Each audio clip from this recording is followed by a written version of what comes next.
Maybe I'm a criminal. Maybe I'm just like the world. Maybe I ain't good at all. Maybe 'cause the streets done stole my soul. I'm moving like a criminal. Maybe I ain't good for you.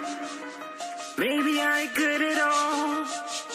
I'm hiking up this road, but it's so cold. I'm moving like a criminal. I can't get away.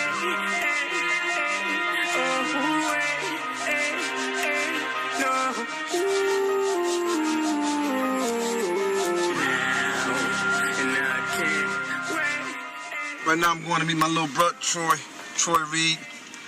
We're going to have some conversation about some stuff we've been talking about with each other for 15 years in prison, and now we get to talk about it. I get to talk about it as a free man. Maybe I'm just like the world. Maybe I ain't good at all. Maybe 'cause the streets done stole my soul. I'm moving like a criminal. What's happening? What's going on? Do you mind taking me on a tour exactly of where it happened, how it happened? No. You know, and kind of walk me through it.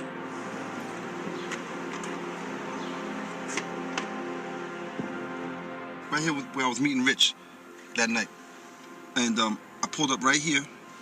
He got into the van. He got into the van right here. And once he got into the van, I knew I had to lock. I locked the doors. And as I was pulling off, I was asking him, because it didn't take long after I pulled off, I was asking him like, yo, Rich, where did you get that coke from, man? That shit was good, because I wanted to make him comfortable. That shit was good as a motherfucker. He's like, I got it from my connect. I said, oh yeah. So from there, I knew he was lying. I turned to my little man. I gave him the nod. Once I gave him the nod, my little man spent, because he was short so he could stand up in the van. Next thing you heard was the 2 gunshots, bang, bang. Richard slumped over, and it happened. It happened right here. It happened right here. At this light. At this light, it happened. I'm saying, in my mind, I'm saying to my little man, yo, he's dead. He's done it. He just got hit with a .357. Twice. The only sound I heard was, him releasing his breath. His last breath. So I'm assuming that he's dead. And I need to find a place to put his, leave his body without anyone seeing me and seeing the van or just, so the only place I can think of and just driving it, and it's just so funny. I'm saying City Island, but I'm not even sure if I wanted City Island, but I just knew I wanted to get off the streets and get onto a highway. How did you feel? Was you mad? Was you angry? Like, what was going on in your head? I was very mad. I just killed a nigga that I loved, a nigga that I was getting money with, a nigga that I called my brother.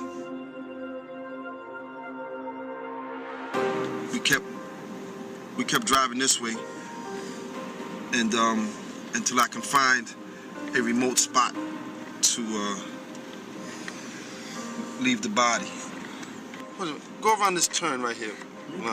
Yeah, loop it real quick. It was somewhere over here.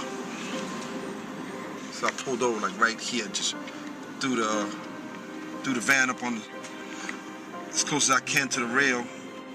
Once I pulled over, my little man, Gary's probably like 5'3", 1 something. So I'm trying to stay behind this. I'm trying to stay behind the steering wheel. I'm trying to stay in the driver's seat just in case we got to pull off, and have him go dump the body. But when he went to go try to get Rich out the car, he couldn't pick him up.